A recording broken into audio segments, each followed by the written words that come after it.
everybody. Hi. How's it going? It's yes, Padma, I am still in Iowa. I am. So, it's good to see you. Hey, babe. I am still in Iowa, and you're watching Quilt Nerd, and I'm here. You're here. Sorry, I was just talking to Cake and doing a bunch of stuff and kind of getting the show ready. And sometimes when I get the show ready, I have a plan, and then the plan changes, and that's okay. That's totally okay, because I sort of let my fingers do the walking, whether it's in books, whether I'm looking at books, or I'm looking at things on the internet. I don't know, like the world of art and people is really what we look at when we look at quilts. And so when I look at that world, sometimes, I mean, you kind of go down, like you follow the breadcrumbs. And so tonight I had a few different things planned, but then I started looking at the quilts that the Smithsonian has, and I kind of, I started really just kind of going down that trail. And so I've been looking at those quilts for the past few hours. So I've got to get focused here for you. I'm glad that you're here. And I saw Fiandor, thank you so much for subscribing. You've been subscribed for 21 months. I realized that I've got some badges, like Twitch allows you to give like viewers badges and things like for your support, and so I have to figure that out. And so you have by your name like little badges, and that's nice. I mean, it seems like a small thing, but as a person who listens and watches different live streams out there in the world, like when you get a little badge by your name, I don't know, it's like kind of feels good, sort of like a like, on social media, something like that. So, but Fiandor, thank you so much for subscribing. I really appreciate you coming with that music. I don't know, it's something you started to do, and you do it, and you just do it, and it makes me happy. Padma, thank you so much for subscribing at tier 2. You've been subscribed for 22 months. That's almost 2 years. That's as long as I've had subscribers, I think, right? I think so. Slim's here. Oh my God, Slim's here, and Yakamo is here. Babe, God bless you. Jan is here, and Robin. Lord love ya, Robin. Hey, Ivy and Hope. Hope Quilts subscribed with Prime. You've been subscribed for 10 months. That's amazing. I so appreciate you, Hope. I love seeing you in the chat. I love seeing everybody. Mishral is here. Randall's here. I saw Randall in person today. It's true. And yesterday too. Actually, I went and had Mom and Mark and I all went over to Randall's house and had apps and vino with Randall and the husband unit last night. It was awesome. It was great. It was really great. It was amazing. So Randall, you're good people. Randall tells me sometimes she just like shoulders, Anyway, it's sort of an inside joke, but yeah, I relax my shoulders when I see Randall. She makes me happy. Anyway, so I'm really glad you're there. And Dee Dee's here, and oh my God, and Zenfuria. First time chat. Zenfuria, hi. I'm glad that you're watching, and you say you're cutting out 5-inch squares and watching Quilt Nerd. Yow! And you did this.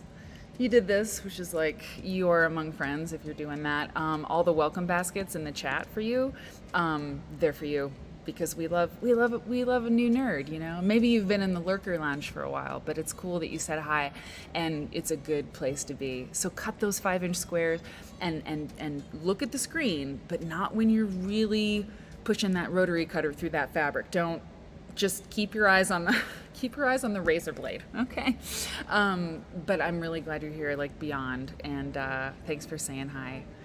Mother Nature, thank you so much for subscribing. You've been subscribed for 19 months. You're on a 19-month streak. I really, really appreciate you. I mean, I know you, it's fantastic. And you're trying to finish your latest project. So you and Zenfuria, which by the way, great name. You're both working on some stuff. Eva's here, Eat Your Coat, Kay, Kitty, Hannah, everybody's subscribed. Everybody's re-upping their subs. I love it. Hey, Kitty, God bless you. Hey, Jill. Shauna's here. I love that. And of course, we've got Stephanie Cake, Mishral. Oh, I'm seeing everybody. That's so great. Elle Riggs. Cake, so Stephanie Cake, everybody, is, I don't know. I mean, she's like, I don't know. There's heart and soul in this show. And like, Cake's a big part of it. She really is. And I bring the weird. You bring the weird. Oh, thank God. You know, we really have to have it. Oh, your stream was so good. Can you put a link to your channel? Oh God. I mean, just go watch it. I need to fix the title on it, I think. You fix the title. Well, just go. So if you can drop your channel in the chat, that would be good. The live reading of Done. I was making ice cream while I was watching it. I was like, this is about as good as it gets. Like, hanging with friends, like making ice cream, having a dramatic reading, like it's amazing. So yeah, Cake, you're dear to us all. And you had a really exciting day. Can you? I did. I had a brush with like art world royalty, quilt world royalty today.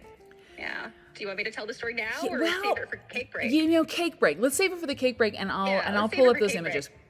It's very cool. It's very cool. And I'll pull up a couple images for it. And yeah, that's a good idea. So and Kenny's here. Hi, Kenny. And Yakamo, did I say that? Oh, Yakamo's loving finishing school. That's so great. I'm so glad that you like it. I liked making it with my mom. That was a good time. Yeah, it's live at quiltfolk.com, the finishing school workshop. I'm actually in the space where we filmed that workshop because I'm in Iowa right now. And so above the Quilt Museum in Winterset, Iowa, yeah, this is the space. I mean, some of the quilts are still hanging on the wall over there on the set. I came home to sew with my mom, it's been great. Oh my God, we're having a really good time. It's really good. So thanks to everybody who's taking finishing school. I hope you're liking it. Yeah, the response has been really good. People love it. And we're answering questions. My mom and I on the hub, the Quilt Folk Hub, we're, answering questions that people have. And yeah, I mean, I was, you're always kind of scared when something like launches. It's like, oh God, what if it's, but people are happy and they're enjoying it. And yeah, we did too. So, a shout out was given to Stephanie Cake. What does that mean? What does it mean? Do you see that? I don't know what it is. I don't know what it means. I do. I don't know if, so I saw somebody said something. Was it Kenny? Yeah. I think it was a mod of some sort. I love it. Kenny mentions it. Well, shout out indeed. And Kenny, I was making ice cream and then I had to serve ice cream. So can you put Kenny's channel in the chat too so people can go over there? Okay, awesome. Thank you very much. Okay, so everybody, we are gonna do some fun stuff tonight. And when I'm traveling, I don't always have all my tech. Hey, drink wine and Solin. I don't have my tech, the same way. So I'm looking at you here. Usually I'm looking at the second monitor. So I'm gonna do my best to do it right. I look a little orange, whatever, it doesn't matter. Nobody cares about tech. Only the people doing tech care about tech. So what we're gonna do tonight is we're not gonna worry about tech and we're gonna look at the content I've got. So I've got a sneak peek. The quilt behind me is where we start every show. We start with the intro quilt. A sneak peek of the exhibit that's downstairs. Yeah, the exhibit that's downstairs. Let me hang on one second. I'm gonna make sure I get the name of the exhibit right. That's sort of funny. It's Wonderful Schoolhouse Quilts, a show curated by Julie Silber, and it's amazing. And it's called Welcome Home, a celebration of house quilts. Welcome Home, a celebration of house quilts. I mean, so this quilt behind me is one of the quilts in the show. So let me get small and let's take a look at this. Look at this quilt. Hey, Amy. Oh, it's so good to see you. Hang on now. Hang on. What's going on? Oh, yeah. Okay, I had trouble with this before. One second. You shall soon have the thing. It'll be a little bit weird, and then it'll be fine. Okay. Sorry. Hang on one second. I had that trouble before. I told you. Sometimes when we travel, we have a thing, and that's okay. Boop. There we are. Okay, so this is a detail shot of one of the quilts in the show, and let's take a look at the full thing. So the quilt, the show Home, Welcome Home. Sorry, a celebration of house quilts is all. Well, it's all house quilts. I would say schoolhouse quilts, but that's not necessarily the case, right? Julie Silber, if you don't know who that is, she's I don't know, she's She's a really important figure in the quilt world, and she's been an important figure in the quilt world for many decades. And the reason that she is important, the reason that we care about her and her work, is that she has been a collector and a dealer for a long time. She lives in the Bay Area. She's featured in the current issue of Quilt Folk magazine. She's really good friends. There's kind of like this cool kids clique, her and Joe Cunningham and Rod Kirikoff. They're really close friends, and they live in same area. Rod and Joe are in San Francisco, and Julie Silber's in Berkeley.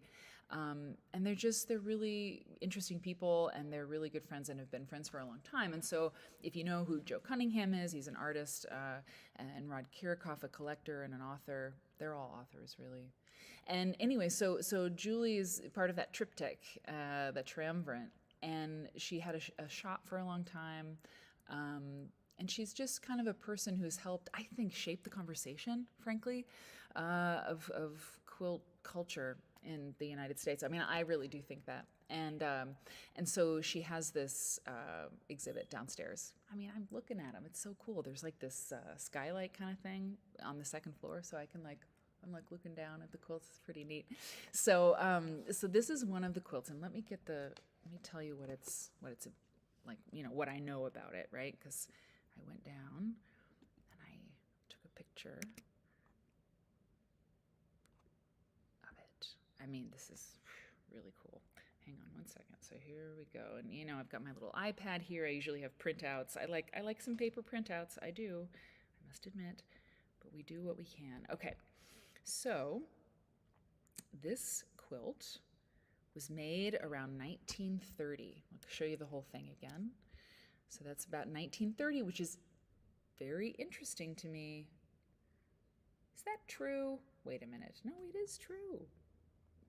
1930. 1930. Listen, I took a picture of the card, of the didactic or whatever. Yeah. 1930. I mean, to me, this looks very 1970s or something, but it says 1930, 76 by 82. Circa 1930. Materials used, predominantly wool, some cottons. And here's what Julie writes about it. She says, "This stunning quilt has so many personalized features!" Exclamation point. The quilt maker had her own ideas of how to make a house quilt and fearlessly used color, fabrics, and scale to create a graphically bold and appealing textile. Look at this. I mean, are you kidding me? She made striped rainbow roofs with colorful chimneys protruding audaciously into the black sashing. Black sashing! Exclamation point. Was she/he going for depicting a neighborhood at night? Question mark. See, this is like, Julie's like, wait, cool. That's some pretty awesome writing on the museum placard, right?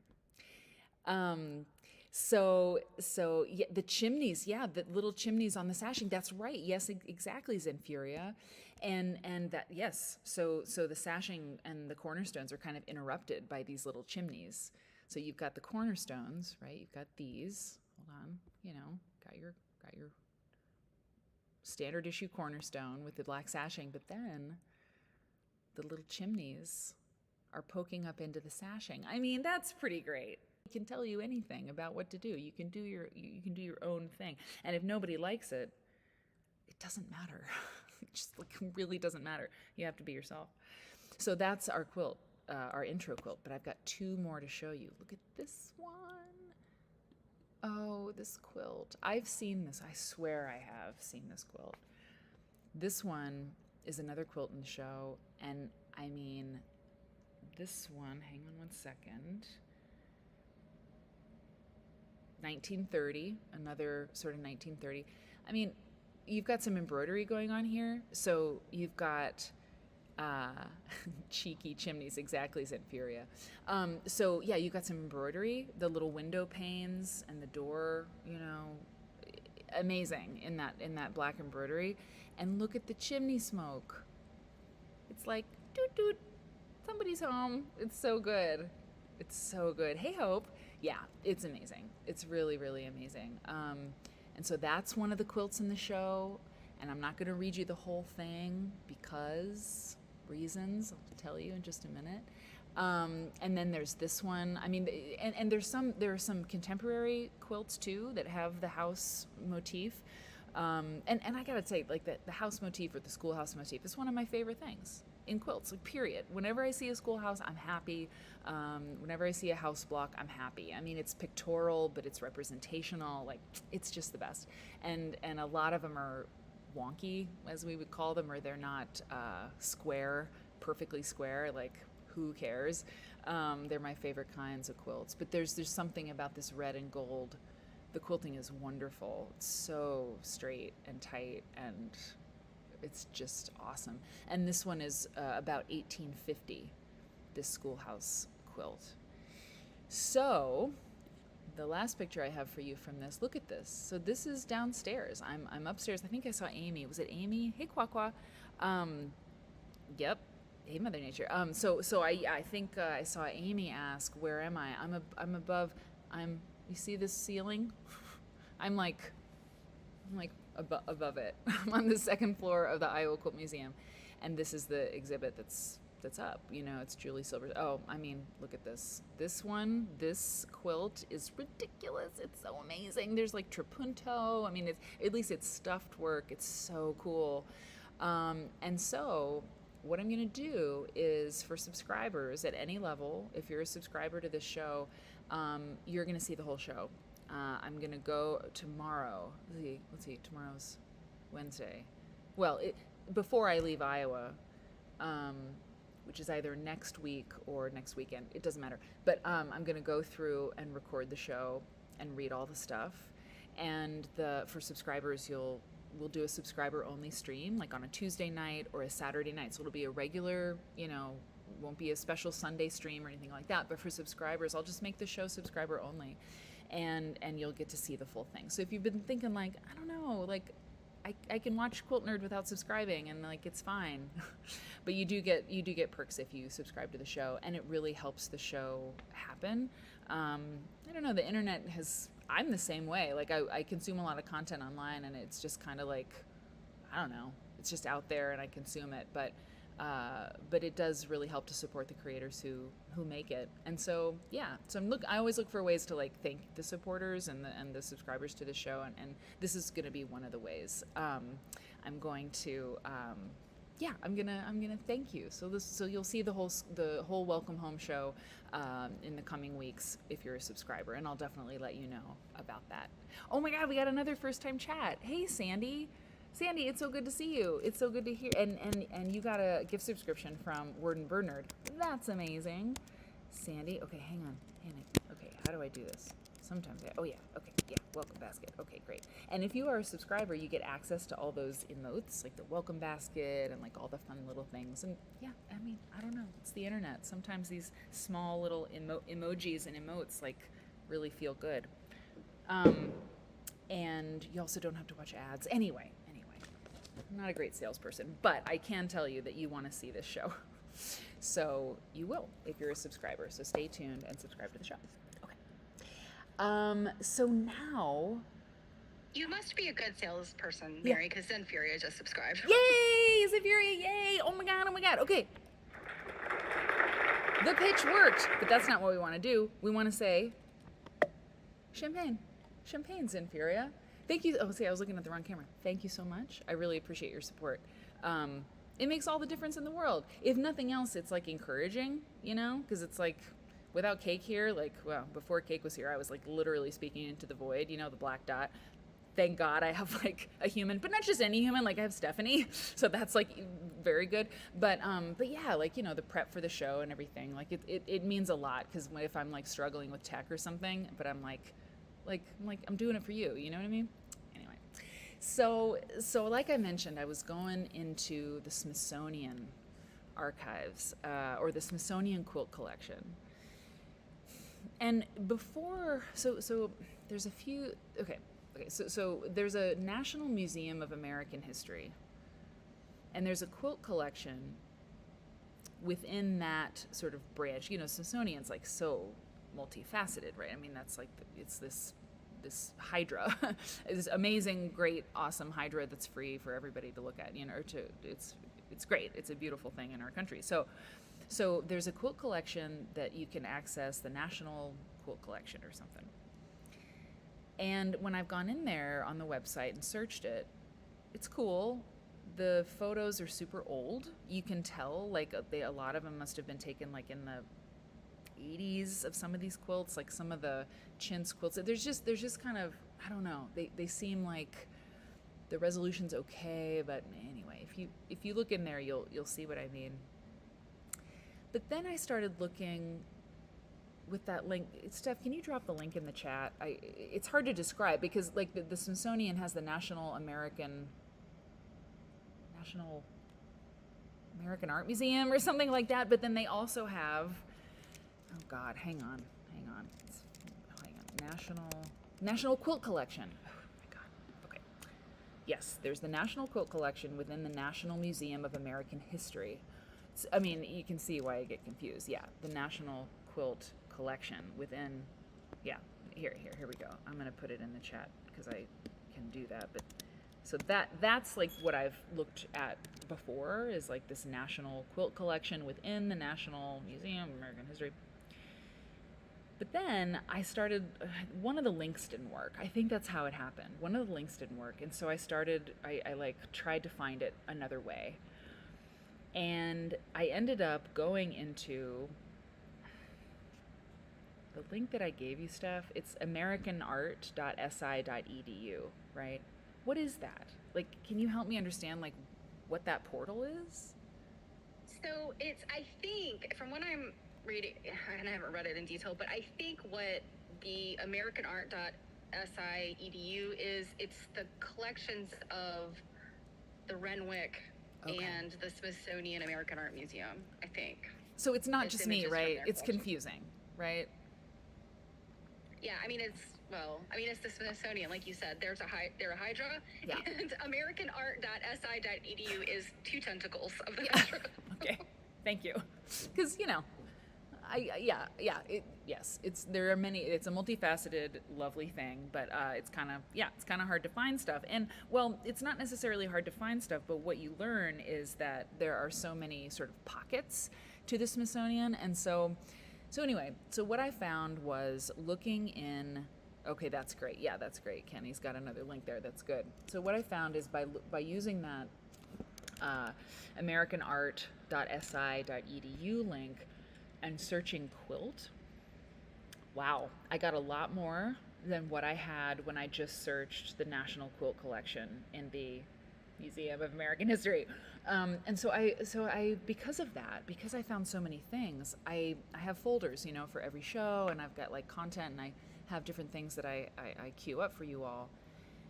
And I just kept adding to it when I was looking through all of this. And so we're going to see what happens tonight. But I have a bunch of quilts I want to show you and talk about and just look at with you from the Smithsonian. And some of them, I guess, are in the National Quilt Collection in the Museum of American History, and others of them, perhaps, are part of a different collection. But Quilt Nerd is an exploration. It's not a presentation. I learn along with you. And Stephanie Cake and I were just talking before the show about, like, and I've said it before, if you watch this show like from week to week, you really absorb stuff. Like, you really do. And this is how we do it. If we just look at things, and we look at so many images and so many quilts and stories and artists, that all of a sudden you really kind of know some stuff about quilts, and it's fun. It's like speaking another language. So what's up with this? This is crazy. Okay, using my thing here. Hang on. Blender. Okay. Hang on. Got to get all my stuff. Okay. So this quilt, I'm not sure what we're looking at, to be honest. So this is called Sampler Block Quilt, okay? So I'm reading from the entry on the Smithsonian website, okay? Sampler Block Quilt. It says by Evelyn Der, D-E-R, or MBK. And the reason they're saying that is because here you have Evelyn Der or MBK in the center of the quilt. But when I'm looking at this, I'm like, those look like stitches. Like, is this woven? It says sampler block quilt. Like, on my little iPad, look, sampler block quilt. That's probably reversed. But anyway, it's very clearly quilt. 1905. Oh, July 1905. Interesting. Yeah, it's July. What are the odds? Oh, 1 in 12. So it's not on view. It's 79 by 79. And it says cotton thread, and wool. I mean, Evelyn Durr or MBK.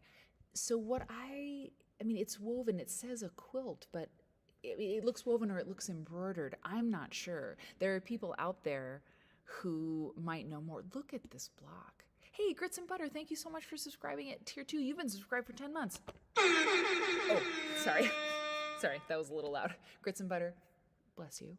Bless you. Bless you and your grits and butter. I love grits and butter. I like some prawns in there too, if you're asking, if you're offering. But grits and butter is just fine with me. And Saucy, thank you so much. I got to meet Saucy Stitcher. That was a great day indeed. Saucy, thank you. Thank you for subscribing at Tier 2. Yeah, a little champagne for you. So yeah, it looks like colored pencil. Yes, it does. Drink wine and soul in it. Absolutely does. That's it. Okay, you got it. You got it. I couldn't figure it out. That was like on the tip of my brain. It does. It looks like colored pencil. So, I mean, what can I tell you? I thought you were going to say it was actually a painting or a drawing, because that's what it looks like to me. And then when you said it was cotton, I was like, oh. I mean, what is this brilliant thing? And here's a log cabin block. I'm telling you pretty much everything I know about it. I mean, it's everything that the Smithsonian says about it. I mean, they acquired it in '89. I mean, there's just nothing else I can tell you. Smithsonian American Art Museum. Okay, yeah. Sampler block quilt. It's beautiful. I mean, it's just gorgeous. And to me, it looks, maybe it's like a quilt as you go, like sampler weaving. I don't know how you would join a piece of weaving like that. We are Quilt Nerd. We are not Weaving Nerd. Look at this. Wow. Incredible. I love it. I love looking at this stuff. Okay. So if you want to look more at it, go to that link that we talked about earlier and search, sampler block quilt, or look for the name Evelyn Durr or MBK, and you'll see some of that. Okay, speaking of painting, I grabbed one of these. I grabbed a painting, actually, from the site. This is one of the hits when you search quilt. We've looked at paintings like this before on the show, super hyper-realistic paintings, but I don't recall. I feel like the ones that we've looked at before were painted by a male painter. This was painted by a woman, Sandra Freckleton. It's called Harvest. It's very, very realistic looking. I mean, oh my God, look at this corn. Whoa. Oh, it's like coming for me. The onion, I mean, wow. It was painted. And to me, I was surprised by the date. Are you ready for this? 1978. 1978, this was painted, and it is, it's called Harvest, like I said, Sandra Freckleton, that's Sandra with an O. 1978, watercolor and pencil on paper. Look at this. Come on now. Look at the shadows in it. I don't understand. I'm going to do it. I'm going to do the sound effect. I don't play this very often. It's really true. Oh no, I'm cutting my head off. So we have a little bit about this person. Sandra Freckleton, this is from the Smithsonian, began her career as a sculptor, working with abstract forms. Let's look at the whole thing, okay? Scoot it over a little bit. Working with abstract forms, but turned to realist painting in the early 1970s. Her still lifes capture the quiet beauty of domestic, often feminized objects, quilts, garden implements. This lettuce, will you just look at that lettuce? Housewares and fresh produce gathered from her own garden in the foothills of the Catskill Mountains. In Harvest, vegetables spill onto an antique quilt, a handmade reminder of the interweaving of generations. Wow. It actually looks like a quilt top to me. Oh no, there's a binding. Okay, little summer coverlet, perhaps. Fascinating. And it's interesting because I was just reading about super realism. I forget that there was like anyway, there was a time in American painting history where everybody was being super realistic, and there was this backlash to it. Imagine that, people going back and forth, between styles. It happens all the time.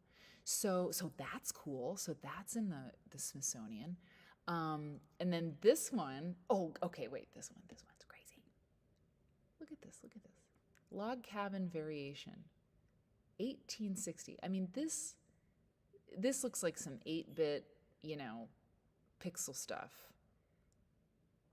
When you look closer, you see what I'm gonna do with this, because driving the visuals for this show is like its own like thing.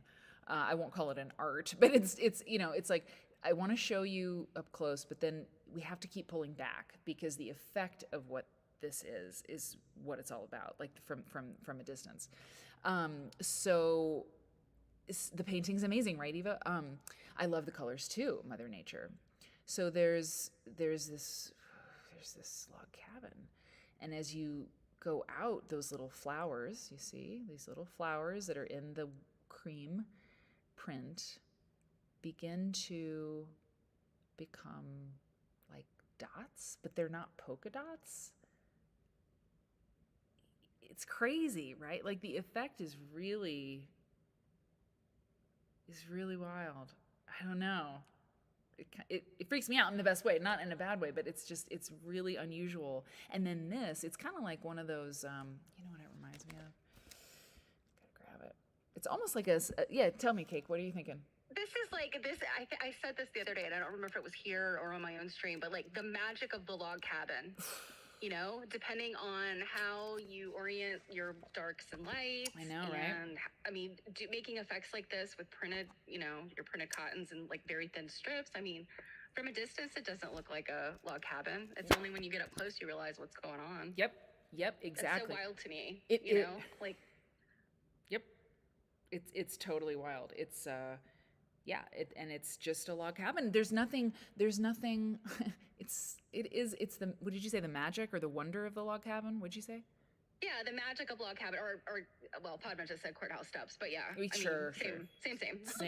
But yeah, the magic of these like in the pineapple blocks, like any kind of blocks like this, that depending on how you do your lights and darks alone, it does just insane things with the design.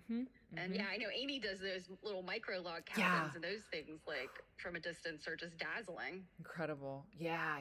And like when you get really small with it, that does something else, as Amy knows. And like, yeah, it's really crazy. And Amy just said, I love using prints and stripes in a log cabin. So unidentified maker.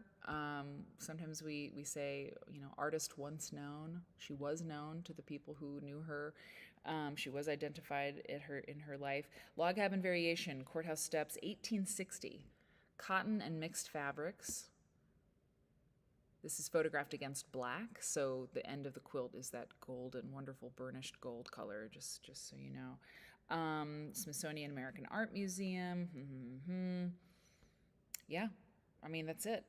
That's all we know, but it's really, really cool. And I'm not going to pull it because we've got other things to talk about, but like there's a quilt that Jonathan Holstein had in his collection that is now at the Quilt Museum in Nebraska, the International Quilt Museum.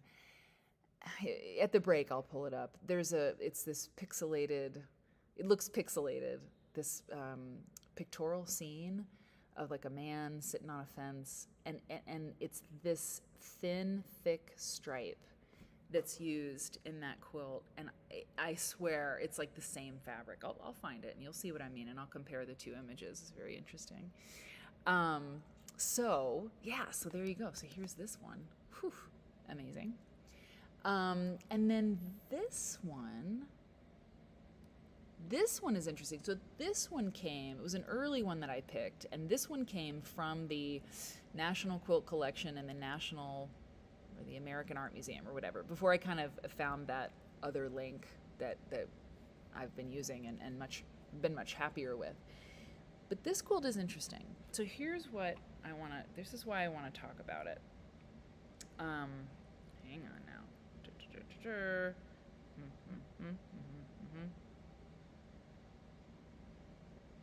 I miss paper. I'll have paper again.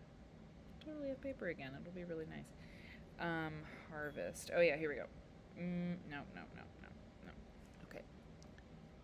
Oh, Harvest Sun. Oh yeah. Okay, great. So this quilt was made, it's called Harvest Sun, or at least that's what the Smithsonian Museum calls it. It's by Fanny Gatewood Grimes. This is not a great photograph. You can see it's sort of like hazy. I don't know. It's like weirdly hazy, sort of dim. The color isn't amazing on this. And this is one of those older, and you can kind of tell this blue background. Like whenever I see one of the Smithsonian's photographs and it has this blue background, I know that the photo was taken some time ago. So the photos have gotten better, which is great. We love that. Fanny Gatewood Grimes made this quilt between 1850 and 1875, and it's in the National Museum of American History. And the reason that I wanted to show it to you is,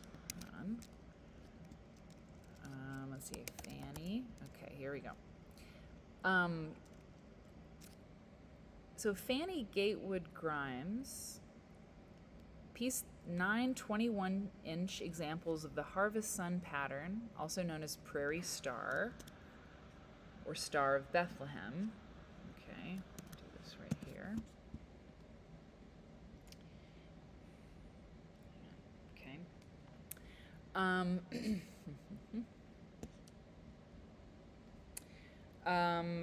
To fashion this wool quilt in the third quarter of the 19th century. It was donated in 1988 by her grandmother, by her granddaughter, Mary Harding Renshaw. The Harvest Sun blocks were pieced with wool fabrics, set with a 6-inch dark green wool sashing. So they really do sort of like the anatomy of the quilt. They talk about who this lady was. And this woman was born in Kentucky in 1822, one of 4 children. She married, and she lived with her husband in Logan County. Her husband was a sheriff and a farmer. Of their 8 children, 2 died in childhood. Family information described this woman as tall, red-headed. Described her husband as a tall, red-headed Irishman with a temper, and Fanny as liking nothing more than smoking a pipe filled with cherry leaves. So the woman that made this quilt, she smoked a pipe filled with cherry leaves. Love it. And then it says this, and this is why I kept this. I mean, the cherry leaf thing is cool, but in 1993, Fanny's Harvest Sun wool quilt was reproduced under license to Cabin Creek, a West Virginian quilting cooperative, right, and sold through the Land's End catalog. This was in response to an outcry by American quilters who were concerned about the sale of Chinese reproductions of American quilts from the Smithsonian collection. You all remember that. We've talked about it a lot. The reproduction Harvest Sun quilt was made by American hand quilters with cotton fabrics that were purchased from American mills. I mean, that... We play this song. We play that sound whenever there's a really good research project to be done. I mean, yeah, Amy Papp's Cabin Creek. Like, hey, Bridgewater. So, Bridgewater says, my family's from Logan County, West Virginia. Amazing. Wow. So, Quilting Politic, almost heaven. You know, it's that whole quilting collective thing. Seriously. Like, it's on my list. It'll be a long time from now. If anybody's interested, like, please, like, you know, get in there. But, like, Mountain Artisans, Cabin Creek, Freedom Quilting Bee, of course. But there are these collectives, like, you know, looking at that history of, like, these community collectives, right, of quilt makers and stuff. And Missouri Breaks, which was Native American quilt makers. Missouri Breaks did a thing. There's just so much in there, and you could do a research. I mean, you could research each one of them. I mean, Freedom Quilting Bee, clearly, and there's a book, and so it should be covered more. But it has been looked at. But like the Mountain Artisans, very interesting. There's a book about them too. But there's more to say. I mean, I think the question too is like, how did they make money?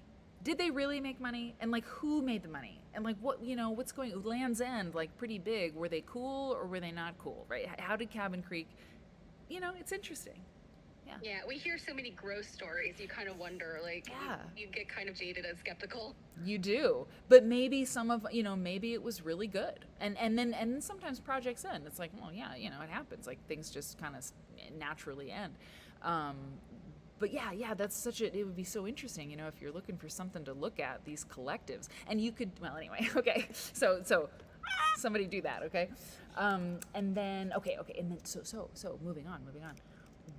This is a recent acquisition, a very recent work that came up when you search quilts and the Smithsonian, the SAAM, or the American Art. Oh, it's so confusing. Whatever link we put in the chat. This is by Sharon Carey Harlan.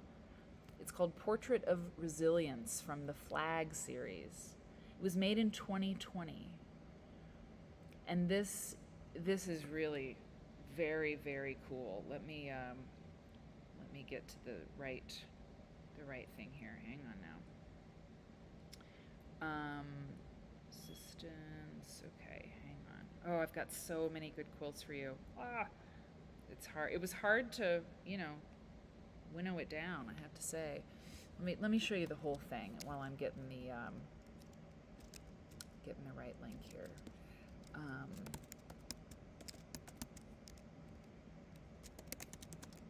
And yeah, Sharon Carey. That's interesting. Hold on. Portrait of Resistance. Why isn't that there? Okay, here we go.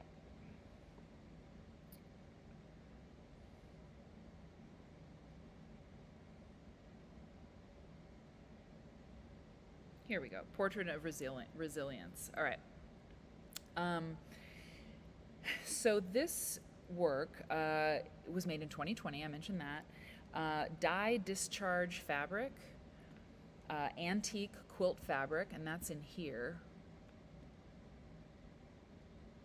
I think it's pieced. I don't know. It might be an old quilt. I'm not sure.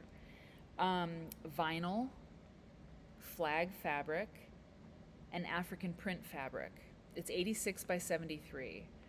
And it says Portrait of Resilience pieces together materials and symbols from the past and present to create a portrait of a Black American woman in this current moment.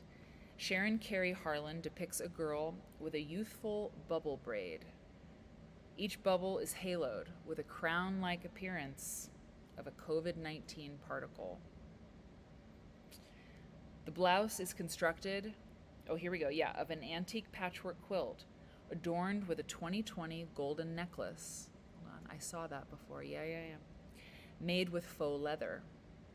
Her lips and nose are made of a commercial cotton American flag, and the bows accenting her braid are made of African kente cloth. Reflecting on current events, including the effects of the pandemic, that have affirmed structures of racism in American society, Carey Harlan writes, quote, "Despite these dire situations, resilience remains among African Americans and their allies to realize a better future," unquote. The artist's process, quilting, inspires a way forward rooted in generational togetherness, empowering the young girl with the strength of the community. The stitches carry the stories of pain, but they also mend and bring comfort. Yeah. I love this piece. I love it. I love it so much. So this piece must have recently been in a show because Bridgewater says she's seen it. Oh, really? Wow. Yeah. So Bridgewater, what show was it? It was across from something that Visa Butler did. So. Oh, great. I was trying to think what other than Fabric of a Nation, what other stuff. I mean, Visa Butler's so hot. She's in a lot of stuff. Exactly. It wasn't in the Folk Art Museum exhibit, which, would have made sense too, but it wasn't there because we would know, right? We just have to look at her. We need to do a whole segment on her. Sharon Carey Harlan. She's on the list. Harlan. Incredible. Oh, wow. Oh my gosh, she's so great. Oh my gosh, wow. Well, and hold on. I think she's great. See? Hello. I love her. I love her glasses, and we will look at more of her work. Because this is just magnificent. Yeah. So it was at the Renwick. Oh, okay. The COVID, like I saw when I was looking at this that COVID was referenced, but I mean the way it's incredible. So, Sharon Carey Harlan, Portrait of Resilience. So there's one other one. Oh yeah, the cooties one. Okay, so this one. Is this? Oh well, okay. So I won't go too far into this, but I did see that this is leather. I mean, I guess I can't just not talk about it, but there's not a lot about it. But it is, yeah, it's leather. It's in the National Museum of American History at the Smithsonian. I mean, there's nothing about it except that it's leather. There's no date on it. I don't know. I just don't know. But it says home and community life ethnic. I don't know. I'm not sure. We've seen, I mean, there is in Bob Shaw's book, The Art of the Quilt, I think, there's that extraordinary crazy quilt that's made with hide. I mean, I don't know, the word ethnic sometimes is a flag, that it's, maybe an indigenous person or something. I don't know. I have no idea. Yeah, I think ethnographic is another one that is sort of a blanket term for they don't want to make a hazard a guess. Yeah, exactly. But I don't know. I have no idea. But it's interesting, right? I was like, well, I'm going to show that. Like, wow. So that's in the Smithsonian National Museum of American History. God, it's hard to keep track. Okay, and so then there's one more. Okay, that's our friend Sharon now. Okay, we looked at that. The cootie quilt. Where's the cootie quilt? Oh yeah, here. So I was looking at this one, and then when I was sharing links before the show with Stephanie Cake, she was like, "Cootie quilt, what's that?" I'm like, "Yeah, we got to put that in there." So the cootie quilt. This is by Mary Catherine Lamb, and it was made in 1988, and there's a pretty good story about it. Hang on one second. The cootie quilt. Okay. It says 1988 cotton and polyester. It's 37 by 37. It's not very big. Constructed using fabric from draperies, dish towels, tablecloths.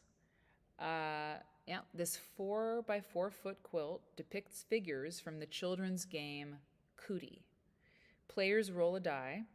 Each number that comes up allows a player to collect a specific part of the cootie. Do you all know this game? Have you played this game? I don't know this game.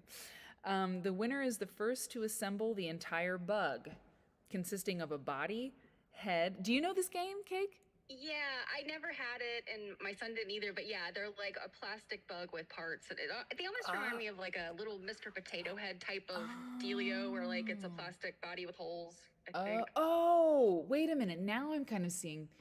Oh yeah, this is like, that's like some weird, the butt of the thing or something. I don't like bugs. I can deal with snakes, I can deal with mice, I can't deal with bugs. It's like she cut it up into different quadrants, but it looks like there's multiple bugs. I was trying to look at this as we were talking about it. I'm like, what is going on here? Yeah, maybe I can, let me see, cootie game. Let me grab an image of it real quick. Your mom knows what it is. Hey Mom, what's up? My mom's in the chat. Hey Mom. Mom knows. Okay, Mom. Oh yeah. Okay. All right. I'm gonna grab this. Oh yeah. I don't know. I don't get into that. I'm not down with the cootie. But I do remember it now a little. Okay. Hang on. Let me grab this. Wow. That's a pretty old game. I mean, I'm not saying, Mom, you're just, you're not. Oh God. But the game's been around for a minute. So have I. we've all been around for a little while. Okay, wow, look at this. This is a great image. Hold on, let me grab this. But so enjoy the quilt, look at the quilt, and I will read the rest of this to you, and then I will open this picture that I just found. So the winner is the first to assemble the entire bug, consisting of a body, head, eyes, antenna, proboscis,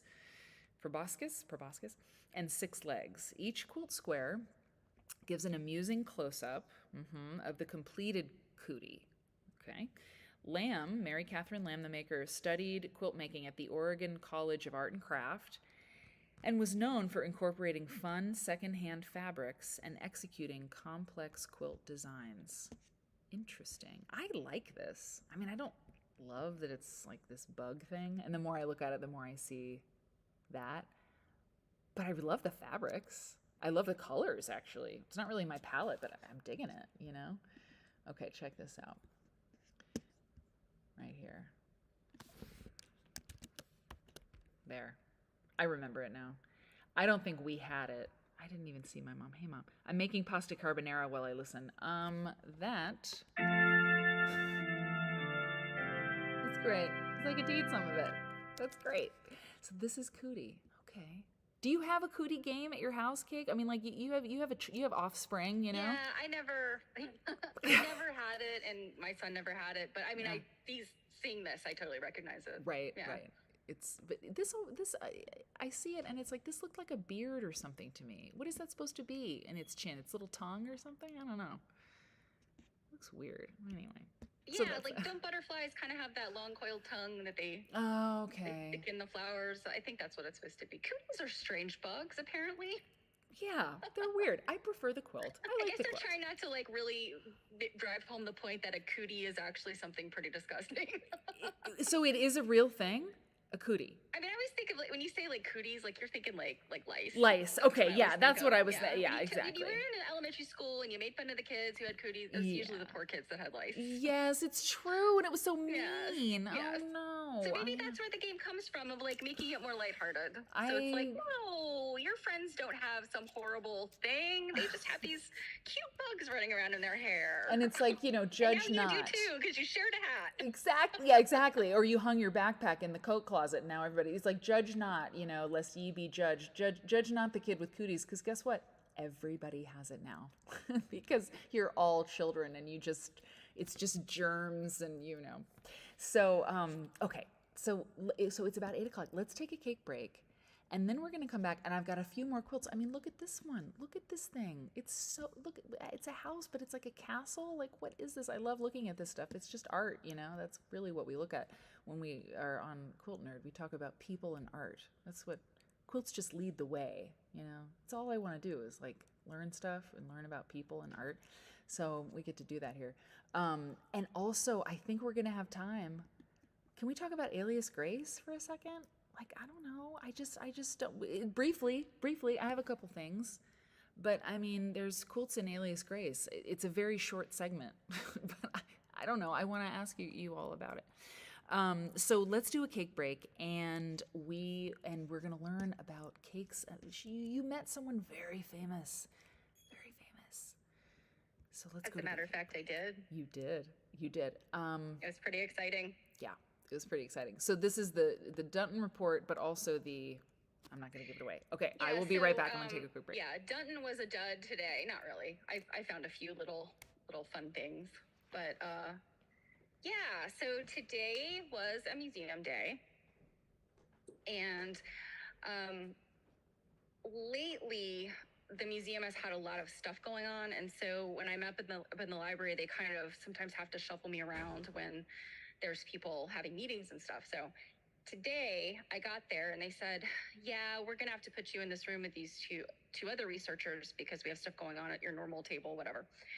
So I'm like, no problem, not at all, So I'm in there and it's this kind of odd couple. Like it's this younger woman and then a much older man. I mean, I later found out how old he is, but I just thought, what an odd couple. I mean, what are they researching?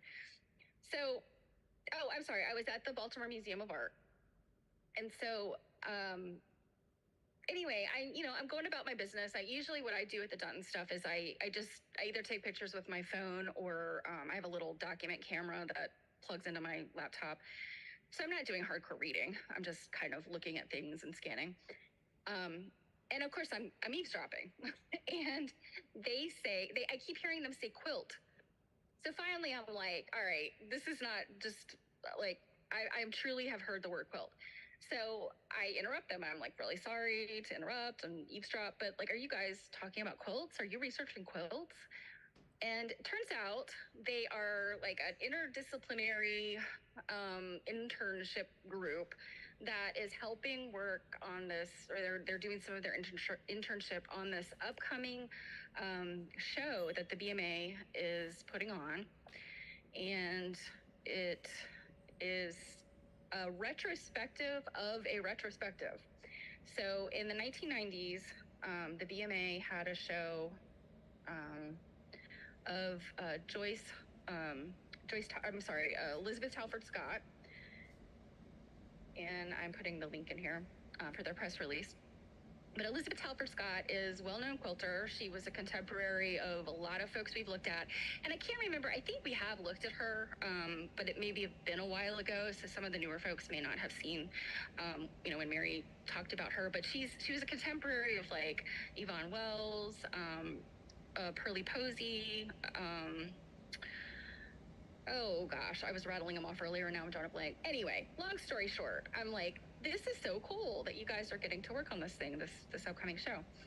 Well, so then they shuffle me around again and I'm at another table and there's this other woman and she's got like this big rolls of paper that look like maybe they're kind of blueprinty kind of stuff. But I can see thumbnail pictures of quilts. And I said, are you doing something with the Elizabeth Talford Scott exhibit? And she says, oh, yes. And I said, oh, gosh, she's so great. And, I really love her quilts. And she said, oh, yeah, it's, this exhibit is like a retrospective again of her original exhibit. And there's going to be this Joyce Scott component. Joyce Scott, of course, is Elizabeth Talford Scott's daughter. Joyce is more well-known, and Joyce does make quilts, I think, but she's more well-known for this beaded work that she does. And she is a Baltimore native. Like, people of Baltimore know Joyce Scott. Elizabeth was originally from South Carolina, and I guess moved here and raised her family. Anyway, long story short, as I'm getting ready to leave, the librarian's walking me out because at the museum you have to get badged in and out of every door.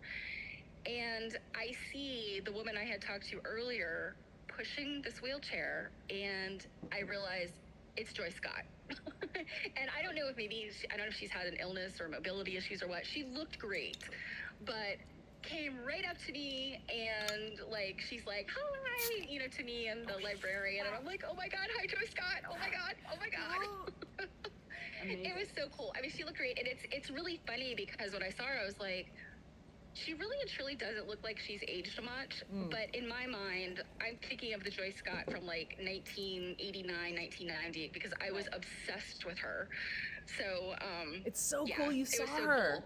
And I mean, I didn't get to talk to her or anything, but it was so cool just to be like in her presence. Heck yeah. And she's so friendly, she was like on approach, already saying hi to us, and she's just so cute. And I was so excited. I was like, I got to see Joyce Scott today. That's really cool. And and so this show is again coming up in the fall, and it sounds like a really cool thing that they're doing. That these interns get to work on it, and it's this community, celebration, all this kind of cool stuff. So I will absolutely be there in the fall to hopefully do something. The BMA is like, I don't know, there's some stuff they're like totally cool with you taking pictures of, other things maybe not so much. So I was like, Steph, you got to go back. Oh, I mean, you'll be going back, but like, if you go back enough and they're there, I was like, you can like get in with them and like hook up with them. And that's the other thing that I mentioned to Mary is not like trying to like stick my nose in where it's not wanted, but I did ask the interns, I said something to the effect of, do you guys need some more information? Because the person that I guess is acting as their like intern supervisor, he's actually a curator.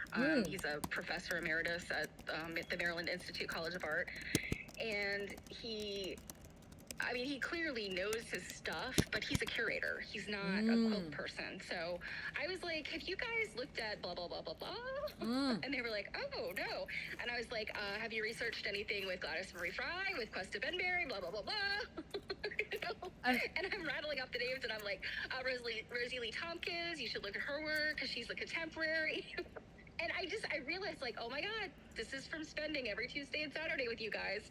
This is why I know these things. Yeah, it's really true. And we were saying about, like, the speaking another language thing. It's like, you know, if you learn another language, even if you're just kind of learning it, somebody asks you something in that language and you're like, oh, I know how to blah, blah, blah, blah. Like, I know how to say it, you know, and it is kind of like that. Yeah. It's like, oh my God, like somebody mentions something to you. You're like, oh, you know, that would be really cool to look at too. Or like, what about this? It's pretty fun. It's just fun, you know? Yeah. Okay. Yes, Lisa, yes, absolutely. Like, this was my moment. Like, you know, I have met Fred Schneider from the B-52s. He does not hold a candle to brushing shoulders with Joy Scott. Yeah, that's a pretty good one. I met Tim Gunn. Okay, the famous people. Tim Gunn was amazing. I was at the Metropolitan Museum of Art, and I was at the Member Lounge. Yeah. Oh, yes, I remember. You remember this? I probably told it very briefly. I was at the Member Lounge. I was reading a book, and anyway, I said hello to him, and I was like, Mr. Gunn, and he was like, call me Tim. What a pleasure to meet you. And I was like, I'm a quilter. And my like book with CNT had just come out, and I had like a postcard, and I like gave him a postcard, and he was like, well, good for you. Congratulations, young lady. I'm so proud of it. Like he was just it's like if Tim Gunn had been a jerk, like a part of me a light would have gone out, you know? But I was like, Mr. Gunn. He was like, call me Tim. He jumped to his feet, you know, to like shake my hand. And I was like, thank you, Tim Gunn. Anyway, it was a good day. Yeah, most of the time you don't want to meet your heroes, but it's so exciting when you do, and they turn out to be like very cool people. Thank God. Yeah. Yes. Like Dave Matthews. Dave Matthews is pretty much what he's all. You met Dave Matthews? Yeah, actually, friends of friends know him. I mean, actually, one of my good friends like runs into him all the time. Or Lovely. Probably not anymore, but you know, back in the day before he was yeah. I mean, he was famous when she was seeing him. She was. Not dating him, but like running into him all the time. Because he's from Charlottesville, Virginia. Which okay. I have lots of friends there. So interesting. Yeah. Man, I had a big crush on him. Anyway, yeah, meeting the famous people. I actually wrote an essay about Madonna. It's in a book, got published, Madonna and Me. Anyway, I don't want to meet her. It is Madonna and Me. If you Google Madonna and Me, a book about women writers writing about Madonna, and I'm in that book. I can't believe it. And I wrote about how I don't want to meet her. I love her so much, but I don't want to meet her. And this was a long time ago. Anyway, we're digressing. It's a live stream. We can do that. It's totally cool. Anyway, it's so cool you met that woman. I mean, she's brilliant. Anyway. Yeah, I mean, really, again, I mean, I was obsessed with her before I ever knew that her mother was a famous quilter. Crazy. You know, like... You know your art. Stephanie Cake knows her art. 18-year-old me was super impressed by much older me. Love it. Yeah. Yes. Time is an illusion. It really is. Okay, great. Check this out. So here we go. We're back, people. Let's take a look at some stuff. Let's see. I like talking about everything. Oh my God, I'm screenshotting this. I like talking about everything. I keep cutting my head off. Sorry, I need to scooch down. Hold on. What am I taking a picture of? Yeah, I did it. Okay. I drink wine, and so Lynn. I mean, every comment people put in this chat is great, but I don't know. I like talking about everything. Oh, God. Oh my God. Oh, I don't know. It just touched my heart. What can I say? Me too. So we're back into the Smithsonian. I don't know. I just had to spend time here with you all. I don't think you're mad at it. So here in the Smithsonian American Art Museum, unidentified American artist or artist once known in her community, right? Untitled House quilt, between 1930 and 1940. 75 by 62. Oh, and guess what we have? Wait, hold on. Is that true? Hold on. No. We don't have the back. We don't have a picture of the back of this quilt, but I do have I think I have like 5 or 6 more quilts to show you. And then we'll talk about Alias Grace, at least briefly. But anyway, so this, between 1930 and 1940, it's 75 by 62. I mean, this is really an unusual setup here, right? I mean, the yellow, it's just fascinating. I don't have more from the Smithsonian to tell you. It was a gift of Corinne Riley through the Barbara Coffey Quilt Endowment. Oh, that's interesting. There was a Barbara Coffey Quilt Endowment. Okay, talk about screenshots. What does that mean? Who's Barbara Coffey? You know what? Who is Barbara Coffey? Why did she give a quilt endowment to the Smithsonian American Art Museum? I'm interested. Yeah, I don't know. I mean, this is it. But like this yellow, like it really. Somebody said before the break, it looks like mountains or something. Susan R. Michael, by the way. Oh my God, Susan R. Michael. OG QN.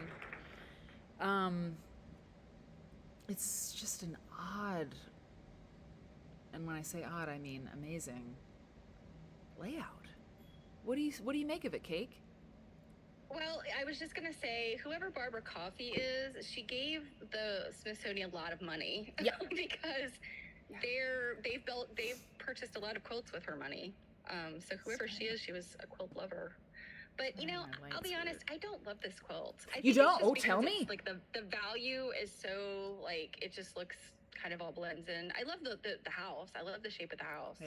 Yeah, I do too. It is kind of blends, like nothing pops.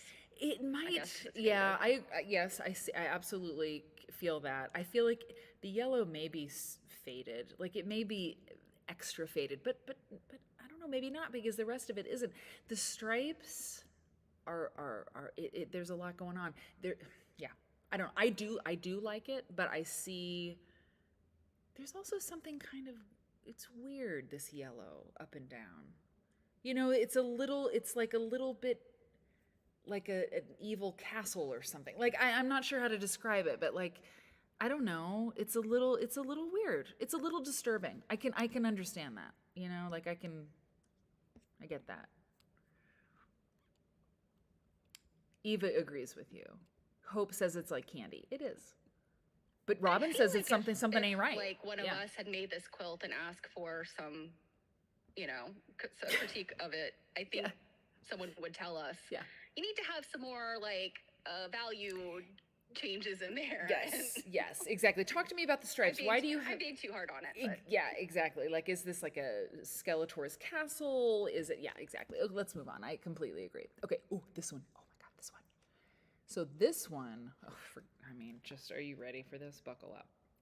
So this quilt, I tried to get some stuff from different eras, you know.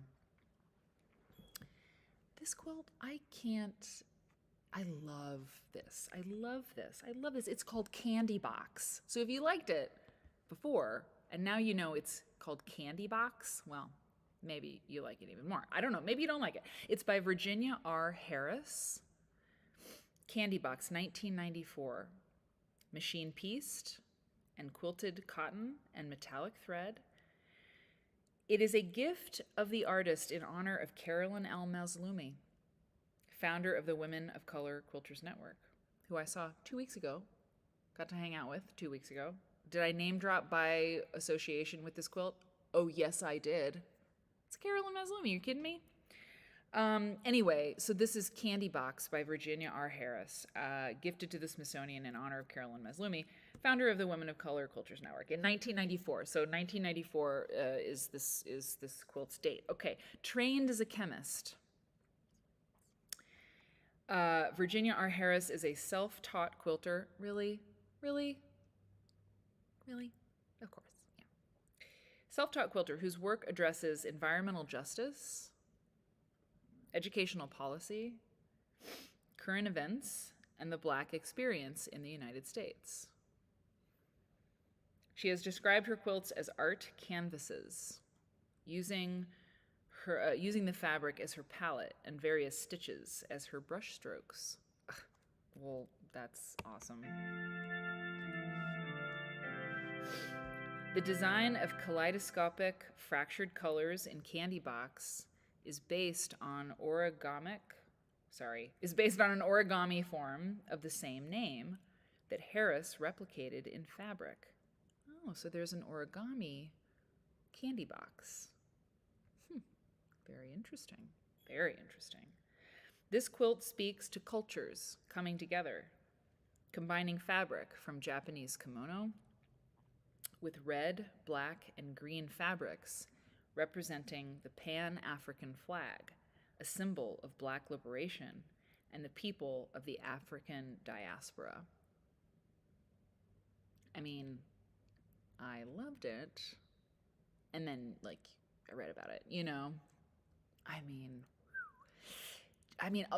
look, all the stuff we talk about on the show, it's like, it's a departure, you know? Go and look at the Smithsonian quilts, you know, look at this closely. Like, you know, we spend a few minutes on a quilt, you know? Look at this up here. What is this, you know? Like the pattern breaks the frame in one corner. You know, why? And, you know, there's no why, but it does. The artist made that choice, and it's wonderful, you know? It is irregular, if you will, whatever. I mean, you can see too, like the green, you see two green points of the medallion. Maybe it's a medallion quilt, maybe it's not.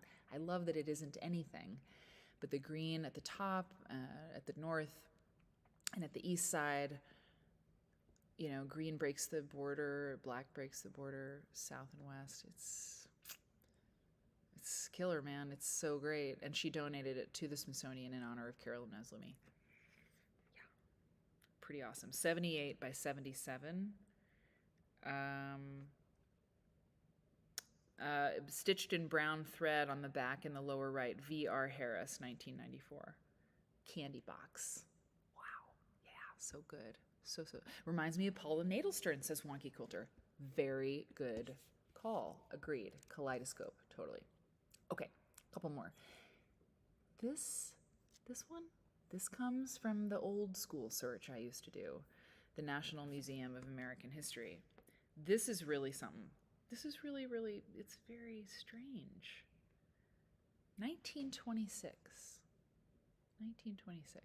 I like to bring you dynamic things. I like to go from one extreme to another, okay? So this is like this little character or characters. This looks like maybe a dress on this particular character. I mean, made all of circles, you know, 1926. Look, he's jumping up and down. What is the story? This person has a little hat on. He's fishing.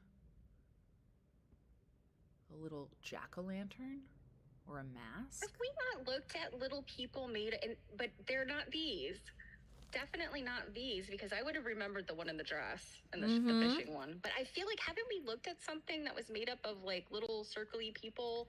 I mean, this one's really enchanting, because I mean, look at that one with the little, well, hopefully that's a jack-o'-lantern he has and not his friend's head.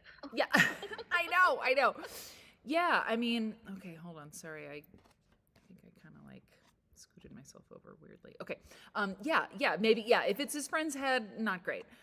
Here's a little pirate. Balloons, okay, so like, what is the deal?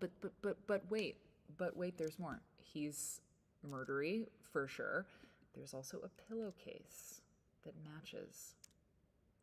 What's going on here? This looks like some weird, I don't know what's happening there. I don't like it. I don't know what it is, but I don't like it. And, okay. So, it's a dog and a cat. Okay, that's upside down. Sometimes I fear turning things around, but I'm going to do it. Rotate canvas clockwise. Do it again. Rotate canvas clockwise. There we go. Look at that. How about that? What do you think about that? So there's a dog and a cat. Okay. So the bed covering and the pillowcase were both made by Alexander Cunningham, a Presbyterian minister in China in 1926. And so he was a reverend, okay? He sent them to the United States. So he was a Presbyterian minister in China, the person who made this. And he sent the bed covering and the pillowcase to the United States on the birth of his nephew, James Cunningham, in 1926. Okay, 27 3/4-inch square blocks of white and blue cotton are framed by a white border. The white squares have appliqued figures depicting various childhood activities such as fishing, juggling.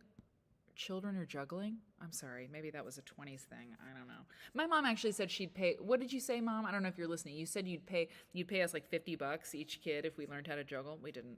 Leaping, ball playing, the animated appliqued figures. I'm talking the Smithsonian stuff again, obviously. They are made of overlapping blue circles and all wear hats. Okay. Alexander Cunningham was born in 1861 in Murrayville, Illinois. He graduated from Illinois State Normal University in 87 and Theological Seminary. Okay, he and his wife, Mary, left for China to become missionaries in 1890. They were active missionaries in China from 1890 to 1933. Wow, 40 years of missionary work in China. Very interesting. This is an interesting life, you know. Very interesting life.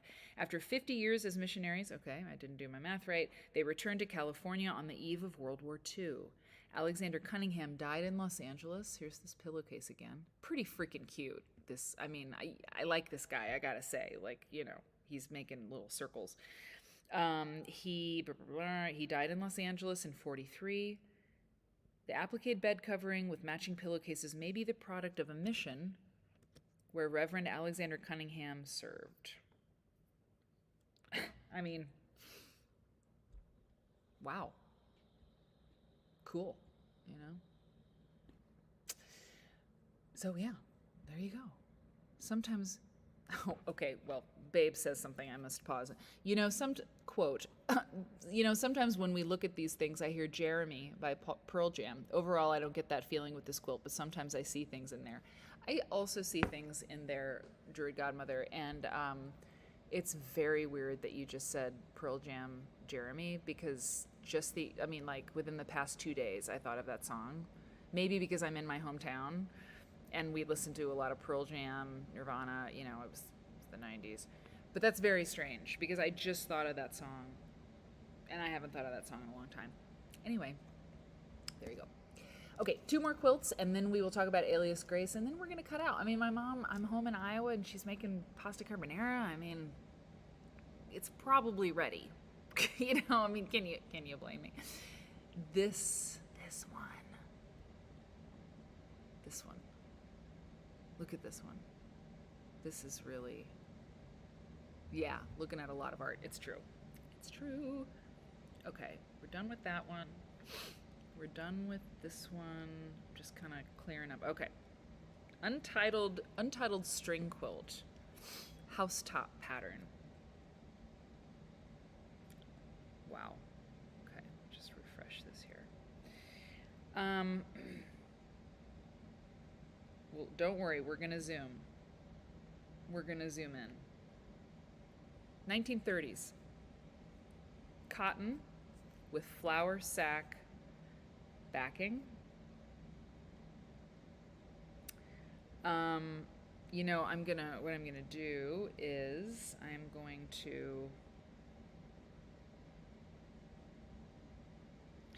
to put the link to this one in the chat, or Cake, I'll give it to you. Can you throw this in the sorry, I thought I had it. Oh man, I have it on my iPad. It's crazy. I almost I tried to like copy and paste from my iPad and then put it into my laptop. That doesn't work.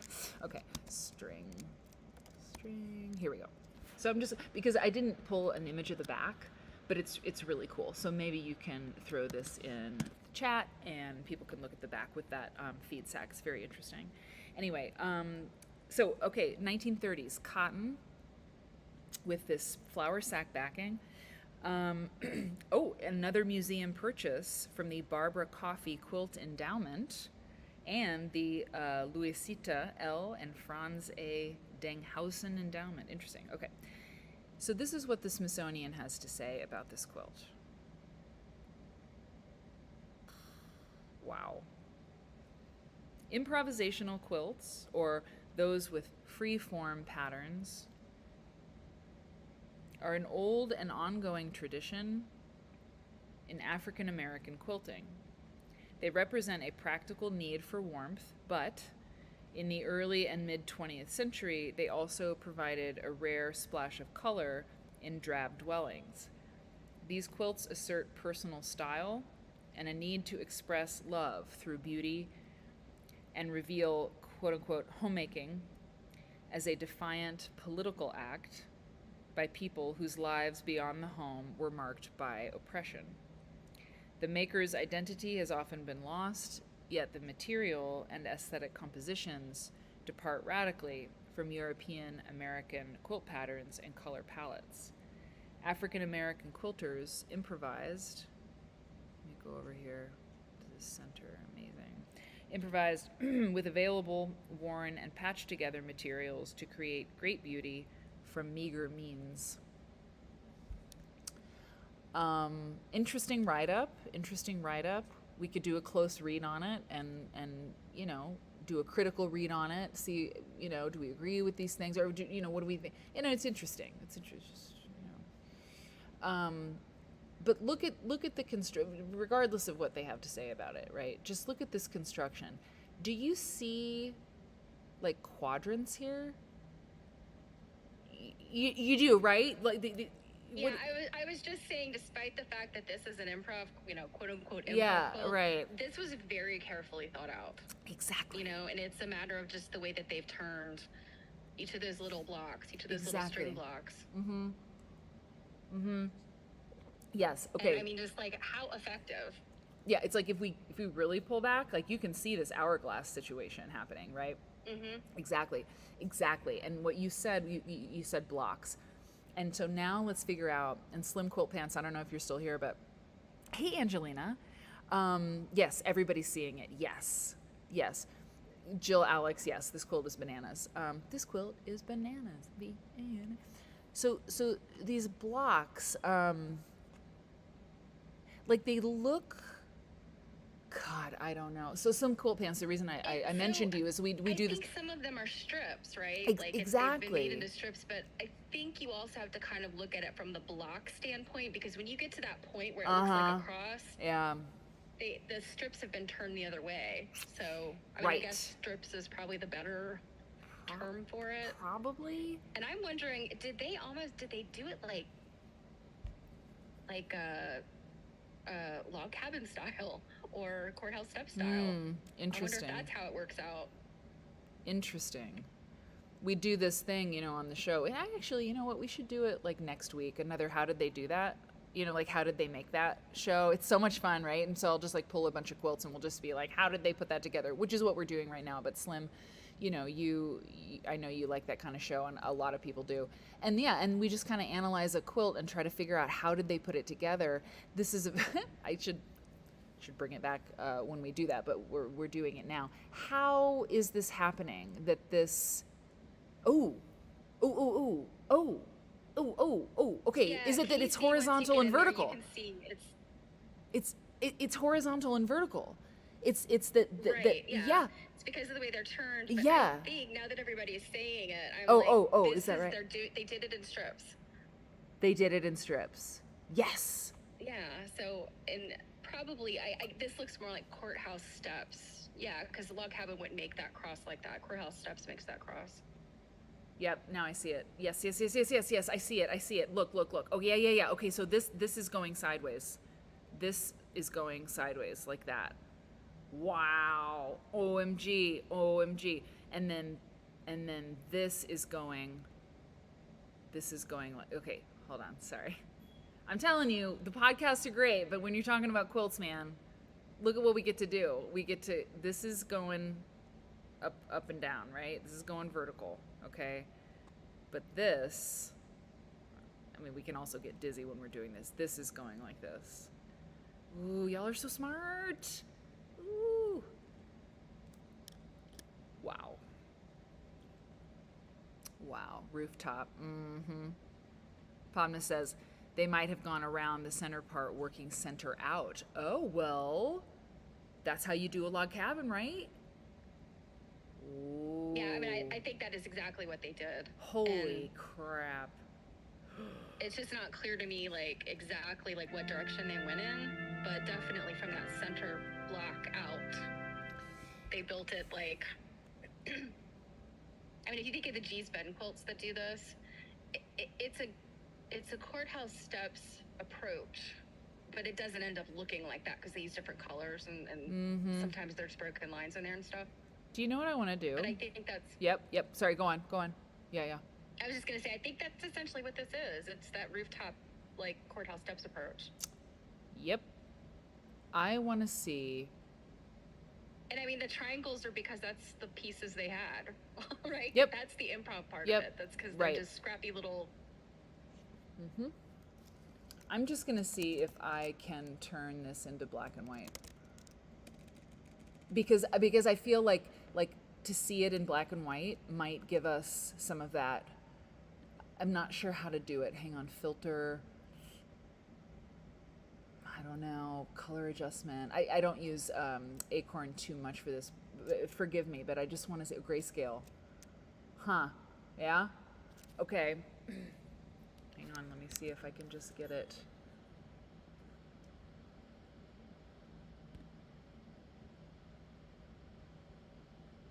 I mean, I don't know.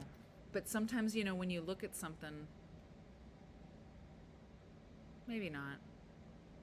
But just like if you were going to do a schematic or something of this quilt, like I just feel like, looking at it and without all the color might kind of help. I don't know. It's fascinating. It's really, really interesting. It's so fun. Yeah, it's great. Wow.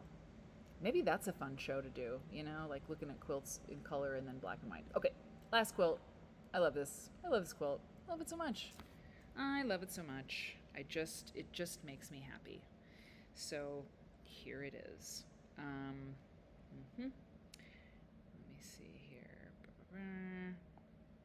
Wow, we really have looked at some awesome quilts on this show. Just in general, I go back over my notes and it's really it's a good time. It's a good time. Okay, Untitled Stars. This seems to glow. Is it just me? Or is it like glowing from within? Like really look at the way. Look, that orange. Like come on. It's so nice. It's so nice. It's kind of like a hug or something, but like in the coolest way. It's like the cool, like I don't know, you get like a cool hug or hug's cool. I don't know, but it seems like that to me. Untitled Stars. Yeah, Untitled Stars. Smithsonian. We're looking at quilts from the Smithsonian. This quilt is made in the 1930s or between 1930s and 1940s. 80 by 60. Barbara Coffey Quilt Endowment.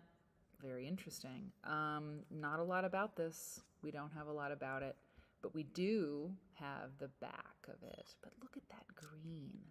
Look at the green and the orange. I mean, really, it's better to look at it like this. Like I can zoom in. We can zoom in. We will. We can zoom in. But I mean, look at just that one. Just like it's so good. I don't know. Makes you happy, right? I like that one star. It's like the second one in, second row from the bottom, and it's like kind of magenta. Right there. It's yeah. I mean, don't ever... It must have just been a different, maybe a different dye lot or something, and they faded differently, or maybe they just were short one and had to use a different fabric. But then there's this star up here.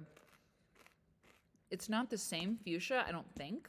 No, it's not. This is like red. That's like lipstick, like crimson red, or yeah, it's like, no, it's like lipstick. It's like Revlon lipstick red. And that's maybe this fabric up here. Probably the same, right? It looks the same. But then you got this thing over here. And these stars, I mean, maybe they're faded. I mean, this is a weird color. Like whenever you see kind of like a weird, like white, fleshy, white person flesh color, it's like, I don't know. Like that looks a little like it might have faded. And yet, like, it's faded so perfectly. Like it's just this sprinkle of stars and this aubergine color with that orange. Like one of the things I hope that people can get out of the show, it's like the history is fine, but if you make quilts, like just screenshot this moment right here. I will take myself away because who wants to see me? But like just that color palette. that aubergine and bright orange and muted sort of dusty mauve and like this green, and then like, I don't know, man, it's perfect. Can you achieve what they achieved? I don't know. I could not. But here's the back, by the way. It's so cool. This makes me think, that they dated it, the Smithsonian dated it 1930s to 40s. I would say 40s, right? Because this is way more to my eye, which is not trained, just like anecdotally knows stuff. That's not 30s, can't be. But I don't know what I'm talking about. But this seems more later. It seems later than 1932. Okay, what can I say? But this is beautiful. It's a beautiful quilt. Look at this fabric. Is that cording? What is going on here? That looks like it might be drapery fabric, that those monstera leaves or whatever they are. That's kind of what that looks like to me. Some of that like sort of lighter weight drapery type fabric that they had in the 30s and 40s. Yeah, okay. Yeah, absolutely. Oh yeah, that's interesting because like look at the texture on it. Well, it's been quilted, but interesting. Wow, look at that. Incredible. Don't you love to see the backs, Lisa? Right? So great. So yeah, so this is the back, and it's like amazing on its own, and then it's like, pachow. That's the front. I mean, this it's not denim. It's not a work clothes quilt, I don't think. It's not a breechy but just the blues. I don't know. I don't know. I could look at it forever. I could look at that forever. There's nothing. It's like just a perfect thing. Anyway. Okay, so those are just a few of the quilts at the Smithsonian. And the link that I found, the americanart.si.edu, that's the place to look when you're looking at quilts at the Smithsonian. It's not the National Quilt Collection. Don't go there. There's more to what the Smithsonian has. Okay, so we're gonna close out. I'm gonna go eat pasta carbonara, but I just wanted to. Who has seen Alias Grace? Hey, Niflinster, what's the border like? Oh no, Niflinster, I love you so much. I have to go back. Hold on. What's the border? The border. This. Yeah. It's this gold and then this amazing green. Niflinster, I got to take care of you. I love you so much. Earth Girl now too. Okay. So, Alias Grace. You've seen it. So here's what I have to say. I found an article about Alias Grace, quilt symbolism in Alias Grace. And so here's what I'm going to tell you about what I know, okay? It's all from this article, which I haven't totally read, but it says quilts are this is from Lit Charts. I couldn't buy a membership because I just don't know that it's worth it for what I'm doing, but Lit Charts. This is by, do we have a byline? I don't have a byline here. I don't know what to tell you. This is on Lit Charts, which is some kind of resource. I'm not clear about it. I think it's a thing for teachers. But anyway, I would tell you who wrote this if I could see it. I don't know. Quilts are an explicit symbol of female sexuality. I mean, what a way to start your piece of writing. Quilts are, okay, an explicit symbol of female sexuality. All right. Quilts are made by women, and as Grace points out, she's really jumping into here, they're usually displayed on beds, making, quote, the bed the most noticeable thing in the room. True. I mean, okay, so these are stills from Alias Grace. This quilt is from Alias Grace, I guess. And Alias Grace is a book written by Margaret Atwood. Maybe this is not good to read. It just jumped into this. I don't understand what this is. Anyway. The names of quilt patterns function as titles of each of the 15 sections of Alias Grace. This is what I wanted to know. Sometimes the patterns/titles are related to the content of the section. For example, Grace meets Dr. Jordan while she is confined in a small solitary prison cell in the section entitled Puss in the Corner. That's interesting. However, there's not always a discernible relationship between the section name and the content of that section. Rather, author Margaret Atwood's choice to use quilt patterns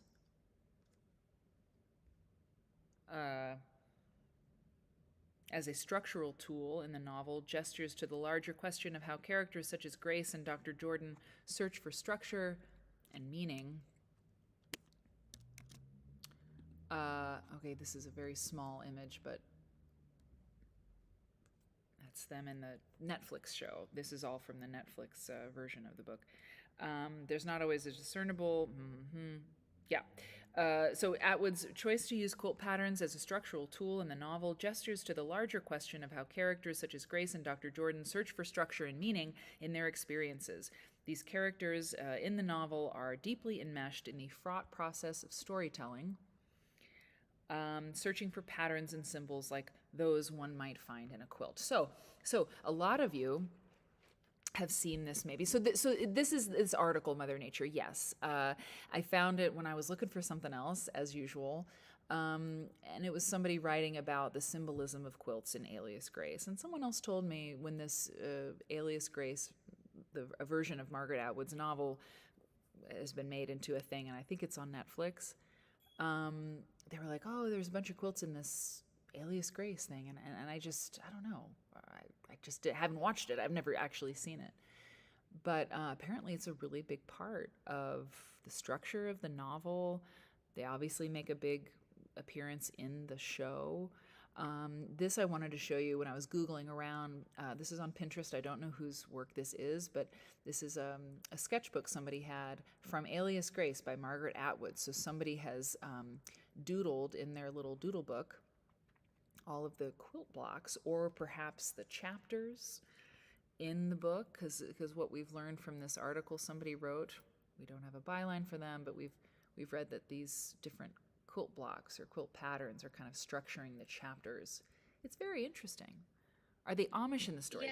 Yeah, go ahead. Based on the names of these patterns, I mean, I think you can, and knowing that Margaret Atwood wrote this book, I think you could kind of read between the lines here. This is about like domestic violence, and that's each of those quilt patterns kind of speak to something like, violence or oppression or something. Are they Amish, or is this a historical? I can't remember. I don't think it's Amish. I think, well, I don't know, but I can't possibly say. I'm not sure. I feel like it's the 1800s. I don't think it's Amish. I think it's just straight up 1800s. Yeah, exactly. I think it's like, it's not, it's definitely not modern day. But this apparently, I mean, this is a big deal. But it's interesting because, we know about quilts around here, most of us.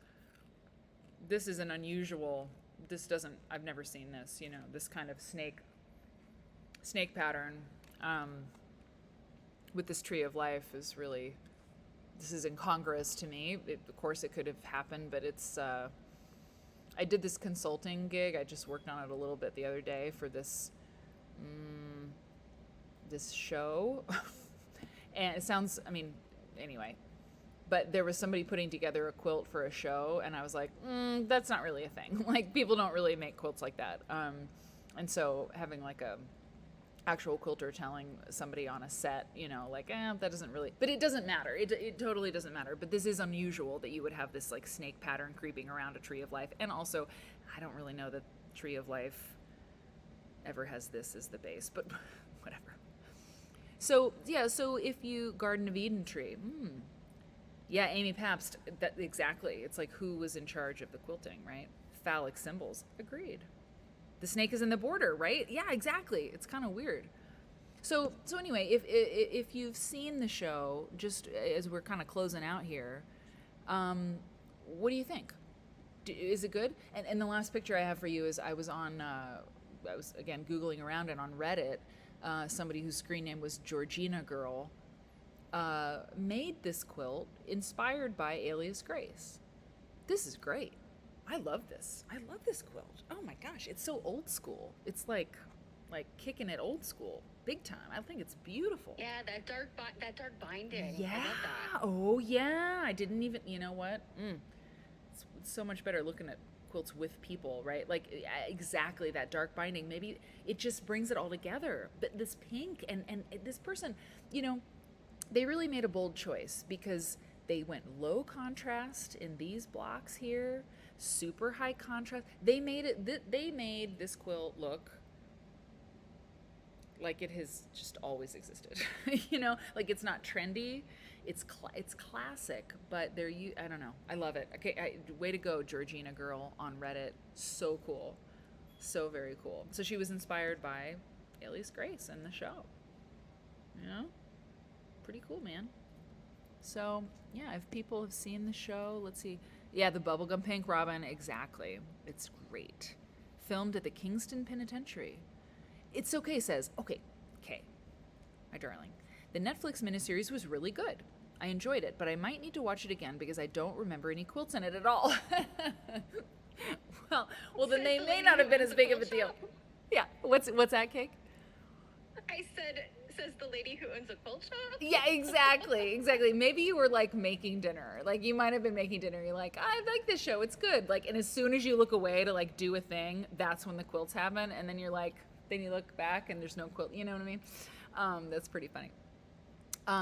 Dee Marie says, do you remember her hand stitching blocks? Interesting. Eva, you didn't miss the end. Eva, you're right on time.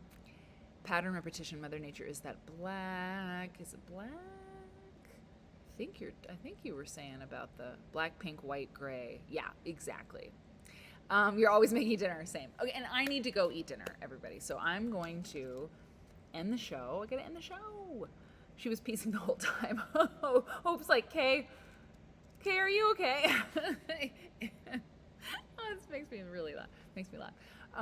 I love hanging out with y'all so much. I needed it tonight. I know my lighting's real weird. I don't know. Maybe it's better. Maybe this camera and this lighting is better. I don't know. I don't know how to do anything. But Stephanie Cake met Joyce Scott today. We looked at quilts that blew our minds. What else is new? And we had 2 new chatters. We had 2 new people chatting. It's been so good, right, Robin? Oh my God, Amy, it's my pleasure. It's so my pleasure. I love hanging out with y'all. Yeah, you're really a part of my life, and I really am very grateful for you. You know, especially on like bad days. Like I have this community of people. You know, it's really important. So I'm really grateful for you. And Stephanie Cake, God bless you. Oh, thanks. Bless you too, Mary. Bless you. Achoo! Bless you. Okay, I'm gonna go eat pasta carbonara. I'll see y'all later. Take care. Saturday night, Quilt Nerd, man. It's like we're gonna hang out. Oh, and when you're a tier 2 or tier 3 subscriber, you get access to the VIP once a month Sunday social, and the Sunday social is this Sunday. And it's going to be an Ask Me Anything with Marianne Fonz. And you know, we like to cut up, me and my mom. So you can do an Ask Me Anything. And Robin and Cake and Susanna too, don't worry. We haven't talked about this, but like, you don't have to worry about any, like, ask your questions ahead of time. Like, there's no organization that needs to happen with like the Ask Me Anything with Marianne. We'll just take them as they come. And mom can like, she can say, I'm not going to answer that, but I'll be like, it's private. It's a private stream. It's not going to live on the internet forever. Let's hope that she has all of the photo albums and things at her disposal. You know, we do have photo albums. That's a good point. So think about what you want to ask mom. We're going to have a good time. Yeah. Okay. All right. See you, everybody. Take care. And babe, Bip. Hey, Zinfuria. I'm so glad you came by. Very glad you said hi. Okay. See you, babe. Bye. I don't want to go. Okay, bye.